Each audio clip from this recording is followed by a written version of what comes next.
Imagine a young boy living in one tiny room with two other families. A boy who had no money, no status, and no special talent. A boy who was constantly getting into street fights, constantly being underestimated, and constantly being told he won't achieve much. Now imagine that exact same boy growing up to become the leader of one of the most powerful nations on Earth.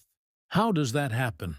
How does a kid with nothing end up becoming a man with massive global influence? This is the unbelievable story of Vladimir Putin.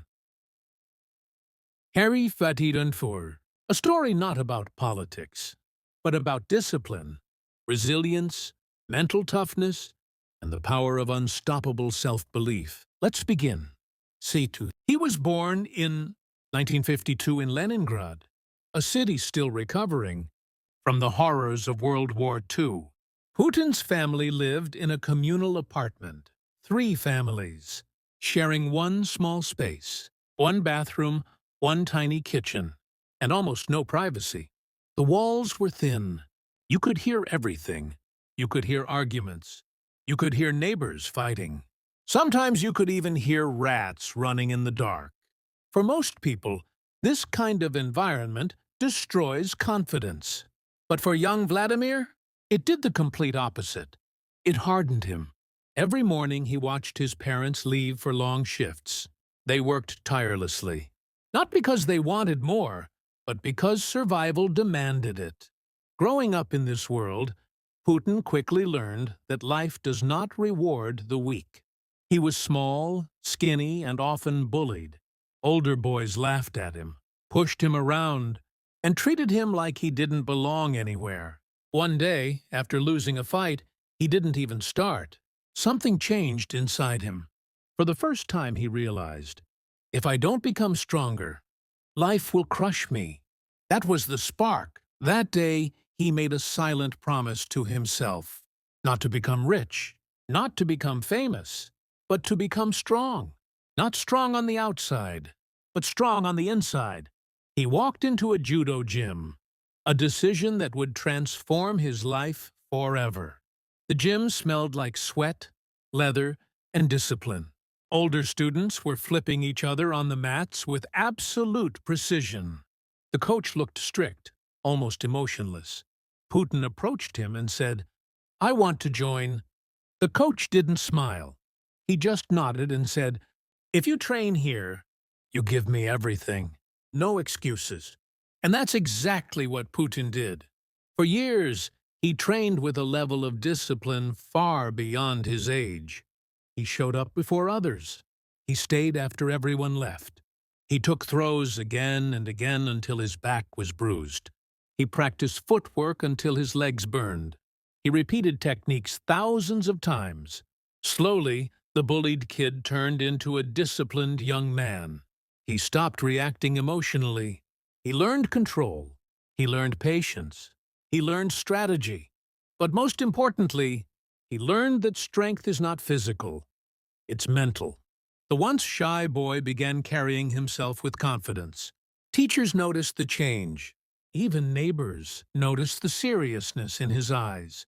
But discipline was only one part of his transformation. The second part came from an unusual place. A TV show about spies. Young Putin would watch these characters. Calm, intelligent, strategic, handling dangerous missions with precision. They weren't loud. They weren't flashy. They didn't brag. They were silent, focused, and powerful. Putin felt something ignite inside him.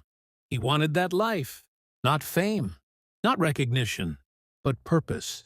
So while his friends dreamt of becoming singers, athletes, or engineers, Putin had only one goal: to join the Soviet intelligence service.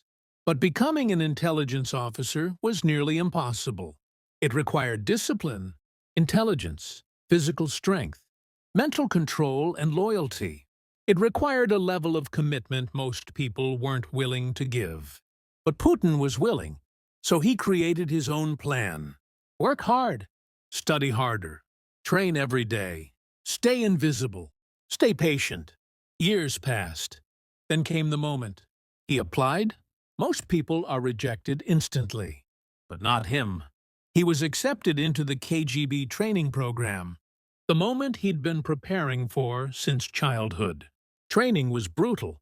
Psychological tests, endurance tests, memory tests, combat drills, weapons training, interrogation techniques, negotiation tactics, language mastery. Each day pushed him beyond his limits.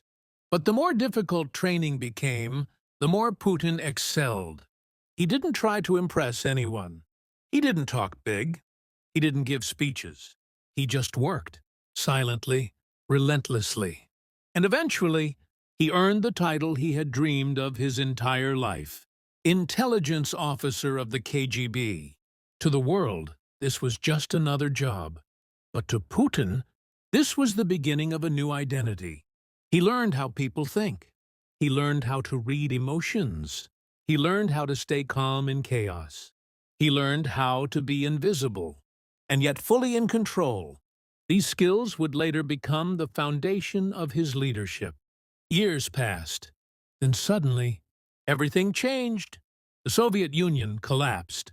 The country he had served his whole life was gone. Economy collapsed. People lost their savings. Crime increased. Everything was uncertain. But once again, the difficult environment didn't break him. It activated him. Putin started working in local government, quietly observing, understanding, analyzing.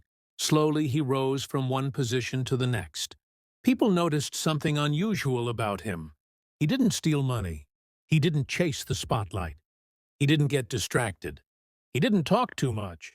He was calm, focused, efficient. Step by step, he climbed the ladder, until one day, he was appointed the leader of the entire country. A kid from a shared apartment, a nobody, a boy who once got bullied in the streets, was now sitting in the most powerful chair in Russia. This wasn't luck. This wasn't magic. This was the result of discipline, silence, focus, strategy, mental strength, and an unbreakable belief in self-improvement. But Putin's journey didn't stop there. His leadership style made one thing clear. He believed in strength, not the strength of aggression, but the strength of control. The person who can control himself, he would say, can control anything. This belief came from his childhood, from judo, from the KGB, from years of watching the world fall and learning how to stand while everything crumbled. And that's why his story inspires many people, regardless of politics. Because his message is simple. You don't need a rich background. You don't need powerful parents. You don't need a fancy education. You don't need perfect conditions. You just need a strong mind, a disciplined routine, a clear goal, and the willingness to grow when life gets harder. Putin's life teaches one lesson above all. If you cannot control where you come from, then control where you are going. The boy in the one-room apartment didn't choose his environment. He didn't choose poverty. He didn't choose weak circumstances. But he chose how he reacted. He chose strength. He chose discipline. He chose patience. He chose a long-term plan. And that choice, that mindset, changed his destiny forever. Today, whether you agree with him or not, whether you like him or not, his journey still stands as one of the most extraordinary examples of turning struggle into power, turning weakness into strategy, turning silence into influence. Putin's story reminds us, strong people are not born. They are built, constructed, forged by hardship, shaped by discipline, strengthened by struggle. And success, true success, belongs to those who can look life in the eyes and say, "You will not break me.